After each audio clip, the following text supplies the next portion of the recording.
He had an absolutely brilliant presidency.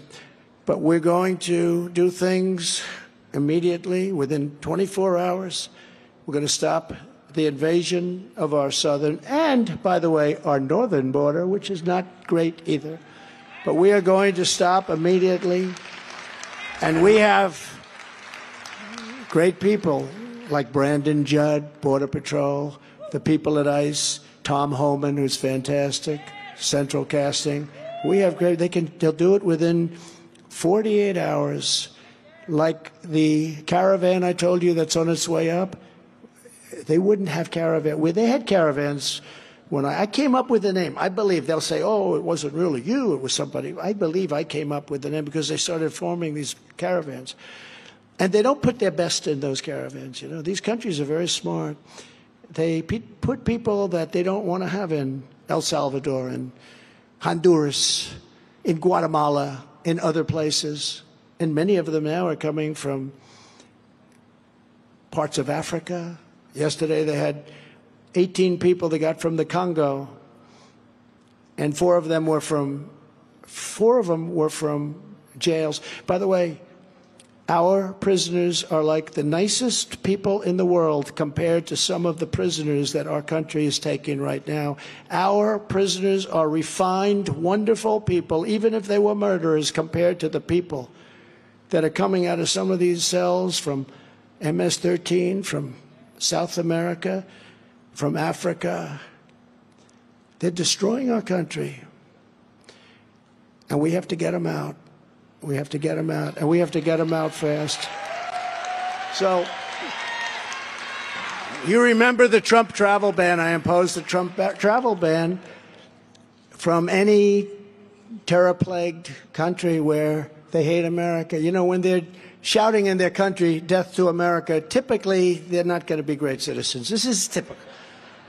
Goes back to what we said about common sense. Death to America, death to America. By the way, we'd love to be a citizen. No, thanks. We don't want it. And I took a lot of heat. And then our Supreme Court, you know, we picked 3 justices, great justices, and over 300 federal judges, of which you have a lot of them. You have a lot of them right here in Texas. So that really helped. And by the way, you have a very good attorney general who went through hell. He went through hell. And I was very happy to have helped. I was very happy to have helped, but they shouldn't have done that to him because he's one of the best in the country, and they shouldn't have done that to him. But it's one of those things. But if you hate America, if you want to abolish Israel, if you sympathize with jihadists, then we really don't want you coming into our country. We don't want you coming into our country.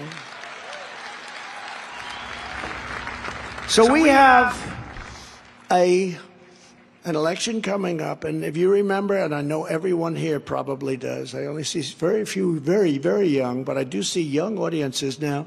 We have the youngest audience. I noticed in the polls that have really been spectacular. We're leading DeSanctimonious by 54 points, 60 points. 61 came out today. We're at 70, almost 70, 69, and he's at like 8. It's like a wounded bird falling from the sky. Oh, who is that? Oh, that's Ron DeSanctimonious. Look, if I endorsed Louis, if Louis was down and out like DeSanctimonious, and I said, Louis Gohmert, I'm going to endorse you, it's going to bring you back. And then he goes out and he's down and out, he's got no chance. I endorse him, and then he goes like a rocket ship up, right?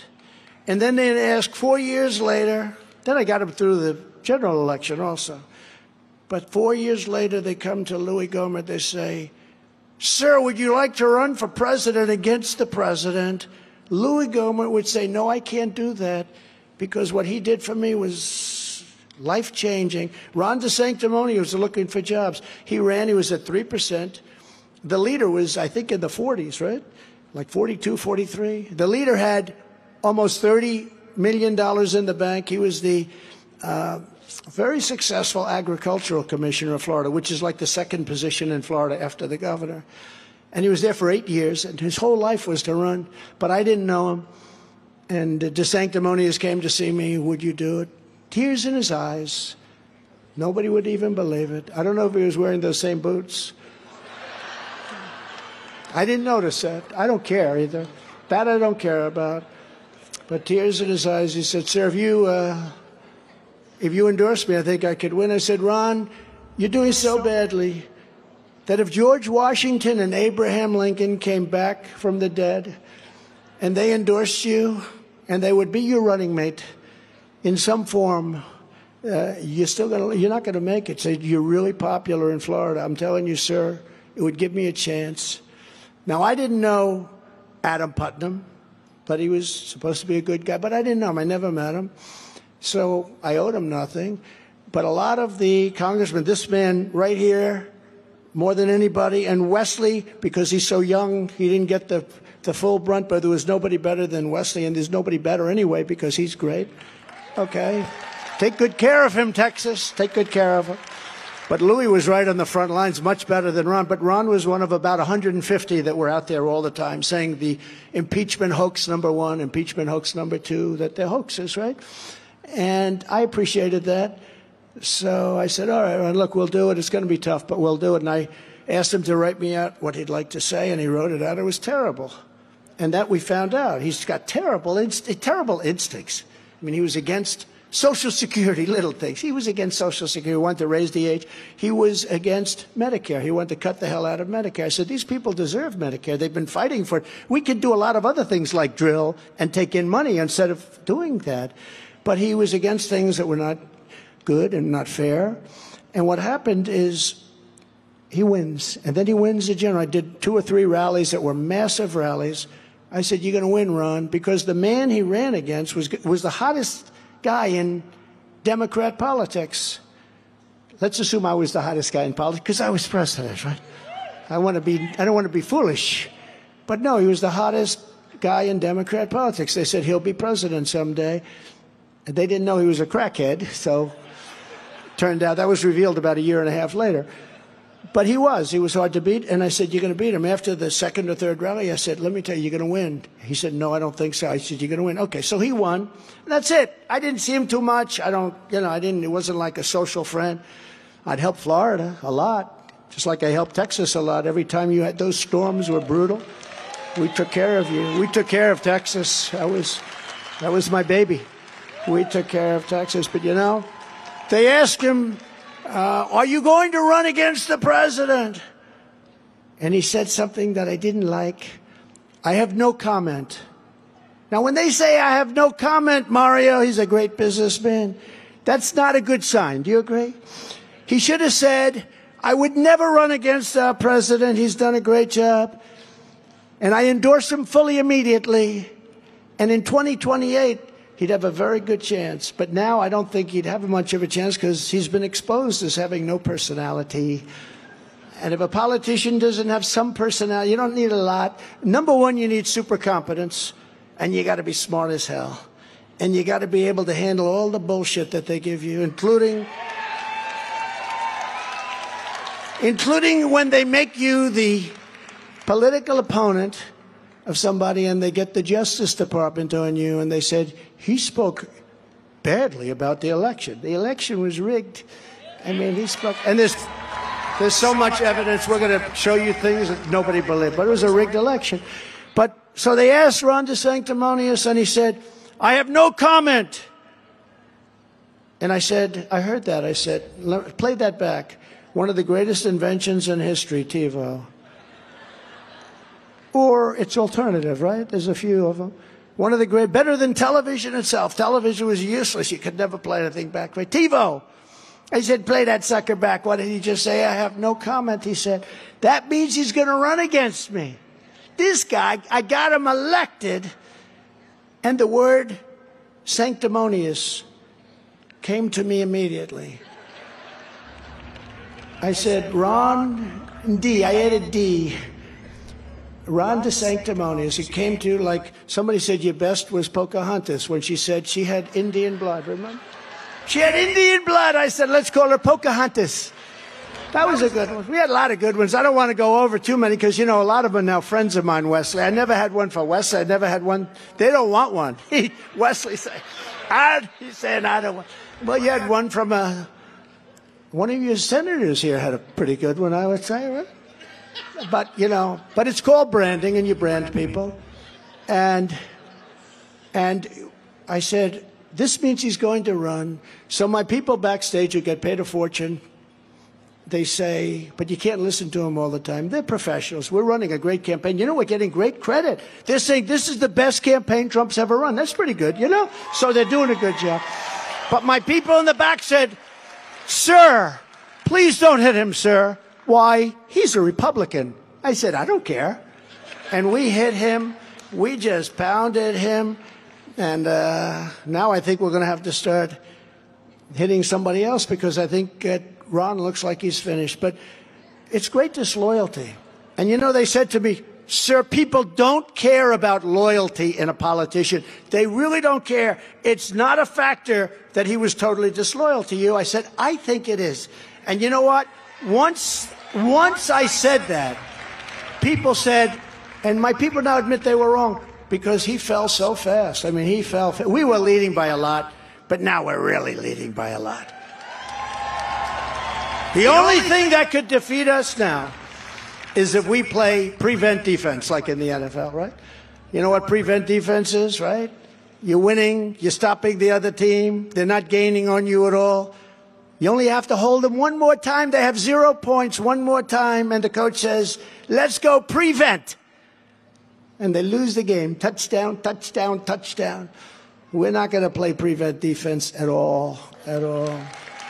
Because this is make or break. I really believe our country is at, I believe, the lowest point it's ever been. I think when you look at what's happening outside, when you look at all of these big, unbelievable, large groups of people screaming things that you can't believe are being stated inside the bounds of our country. When you look at what's happening, so I said it with 2016. I said, this is the biggest election in the history of our country. And then we did a great job, and I didn't view 2020 that way because the country was on a good path. We had the strongest border in history. We had oil going every which direction. We were doing so well. We built the strongest economy in history, and we had no inflation. We had no inflation, think of it. We had the strongest economy in history. We had the strongest border in history. We had everything was perfect, right? We were respected all over the world. They didn't know what to make of me, but they had a hard time with me. But we were respected all over the world. We were respected. Somebody said, you were feared. I said, well, that's even better, to be honest with you. But we were respected at a minimum. At a minimum, we were feared, too. And we did all these great things. And one little side note is that I did such a good job on the border that it was no longer an issue. If you remember 2016, I was talking border, border, border. People are coming in, they're being raped, women are being raped. And they said, oh, did he mention the rape word? Yeah, I mentioned it. And they killed me about that. Now they find out that what I said was like peanuts compared to what happens on those journeys up in those horrible caravans. What happens to women is not even describable, and I won't describe it now. But what I said was peanuts. It was baby talk by comparison to the fact. But I did such a good job in the border that when I was running, and we got millions of more votes, so I'm not blaming the border for it. But I kept saying, I want to talk about the border. They say, nobody has any interest in the border, sir, because you've got that thing in such good shape. We had the lowest numbers in the history of our country, including drug numbers, including human trafficking, which is mostly in women, by the way. It's mostly in women. We had the lowest human trafficking numbers in recorded history. We had the lowest drug. We were down 18, 19, 20%, which frankly is good, but it's not nearly good enough. But if you want to really make it down to nothing, give the death penalty to drug dealers. I just don't know if our country is, you know, every drug dealer kills on average 500 people and destroys many families. The death penalty to drug dealers would stop that, if it was meaningful, would stop that immediately. When I was in China, I said to President Xi, who I told you before COVID, I had a great relationship. We really liked each. I got along with all the tough ones, you know, the weak ones I didn't get along with. I don't know what the hell. There's a personality disorder, I guess, right? No, the tough ones. I get along with I got along with all the tough ones. I better not bring up the names because then they'll say, he liked so-and-so or this one. But we stopped the nuclear war with North Korea, I can tell you that, because he was ready. He was ready. If you would have had crooked Hillary, or now I call her beautiful because I moved crooked over to Biden. But if you would have had Hillary Clinton, you would have had a nuclear war. If there was a way of extending Obama, which fortunately there wasn't, you would have had a nuclear war with North Korea. So what happens is the border was so good and so strong, I couldn't talk about it. And I'd talk about, ladies and gentlemen, the border, and they're going like falling asleep on me, right? Today they don't fall asleep. Today they give us standing ovations because we have to do it again. But we had the border to the lowest point. I couldn't talk about it, but we could talk about other things. So we built the greatest economy. We did so many incredible things. Even a thing like right to try. Do you know what right to try is? If you're sick, you're terminally ill, and I hope there's nobody in this audience that has that. I hope there's nobody anywhere, but they do. If you're terminally ill, you're going to die. We have incredible space-age drugs today that are incredible. We have the greatest technicians and doctors and laboratories in the world, by far. We get knocked off by China and some of the great copycats, but we have the greatest scientists in the world for everything. For military, maybe especially. But we, you know, the super fast, the super duper missile, as I call it, that was our design that they stole from Obama. You know that. Russia stole that design. That was our design that Russia stole from Obama. Okay? They don't talk about that when they talk about classified documents, do they? These fakers. But we have the greatest brains in the world. And we have medicines that can make you better. Or, if not, you're going to know about it fast. But there was a strict prohibition. Nobody wanted to give people the right to have medicine that maybe could make you better because they said, supposing it doesn't work. I said, if it doesn't work, they're going to die. And at least you're going to find out quickly. And it's one of the greatest successes. People would be terminally ill. They'd try to get a medicine. They couldn't get it in this country. It's totally illegal. If they had money, they'd go to Europe or they'd go to China, go to some of the places where they supposedly had cures. It never worked, by the way, almost never. And they'd end up dying. Sometimes they'd die in foreign lands. If you didn't have money, you'd go home and you'd die. You'd go home. Most people can't travel to Europe to find a cure, a possible cure. And I said, what's the problem? The people are going to die. They said, no. We don't want to get sued. They'll sue the country. They'll sue the doctor. They'll sue the company that makes the product. They didn't want it because they didn't want it on their records if it doesn't work because they're far down the line. And nobody wanted it except me. And I said, here's how you solve it. And we got some good lawyers in, and we took liability away from our country and from the companies. We took all the liability away. We told the people, we're going to get you what you want, everything you want. But you can't sue if it doesn't work because you're terminally ill. And they were very afraid of it. You know, we're a very lawsuit-happy country. And now a person goes in and very quickly signs a very simple document saying they're not going to sue anybody. And we are saving thousands and thousands of lives. And even these companies that, so many companies that make the product, you know, they're saying that it's incredible because they find out immediately whether or not it works because these people are very far down the line. So it's called Right to Try. Everybody knows it. Nobody back there wants to talk about it, but it's so incredible. And again, hopefully you don't need it, but it's incredible what's happened. They have done things with medicine that's unbelievable, but you won't be able to use it for 5 or 6 years. You know, we brought it down from 12 years to get approved for a medicine to 5 years, and I was going to have it down to 2 or 3, but there are testing procedures. But we got it from 12 years to 5 years, which was great. But almost more importantly, we have the people that are very sick, that have no hope, have now been given hope, and in many cases, they've been given their lives back, and it's a tremendous thing. One of many, many, many things that we've done with the administration. So just to conclude, this election is the most important. Now, I said it in 2016. You'll say, oh, I didn't say it in 2020. I said it in 2016, and I meant it so strongly, but I mean it much stronger now. This is much more important because our country is ready to fail.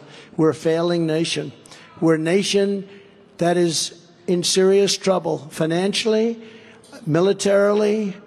We have no allies. We have no respect. We have no nothing. And I just want to say that it will be the most important vote you cast. And your primary, look, I guess we're in good shape, but I can't say that. You ever hear of somebody in good shape and then nobody goes out to vote? You have to go out to vote. You have to go out to vote.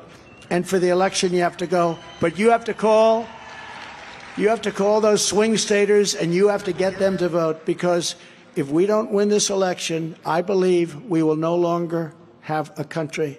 I really believe that. This is a time like no other. When you see what happened in Afghanistan, when you see what's happening on the border, when you see the stupidity that happened with Ukraine and Israel, things that would have never, ever happened, they would have never happened. Israel would never have been attacked. You know, when I handed over the reins, Iran was stone cold broke. Did you know that? They were broke. I saw that term. I saw that term a week ago. A commentator said, well, you know, when Trump handed over the reins, Iran couldn't be the big scourge of terror, which they are, because they had no money. And I told China, if you buy 1 barrel of oil, they were the biggest customer from Iran, you're not going to do any business with the United States. 1 barrel of oil, no more business with the United States. I told it to India. They all said, we're not going to take it. And I said, I'm going to tariff the hell out of your products that come in, if we even accept them, which we're going to try not to. Everybody canceled, and Iran had no money. They were broke. They would have had a deal with me, no nuclear weapon. They would have had a deal with me within 2 weeks after the election. It was easy. And then this total incompetent guy gets in. He immediately takes off all the sanctions. He takes over. And Iran now has much more than $100 billion. They were saying 100. They have much more than that, 100 billion. And it came to 4 when I said the $6 billion is nothing. They made the hostage deal 5 for 5. I said, well, that's better than they usually do, but the 5 for 5. You know, the Russia person that they got, he is the greatest arms dealer in history. You know that, right? He got for the basketball player that refused to stand up for the national anthem. They got the greatest arms dealer of all time. They call him the Merchant of Death. That's who we gave up. And so that's a tough trade. For me, that's a tough trade.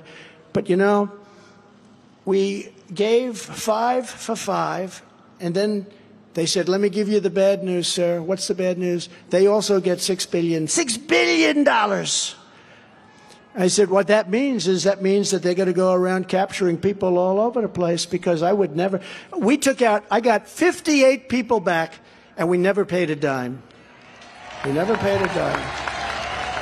And from rough countries, including 5 from North Korea. You think that was easy? We never paid a dime. We never gave them anything. So it's the most important election of your lives, and I love your state. I'll always take care of your state. Go out and vote, and we're going to make America great again. We're going to make it greater than ever before. Thank you very much.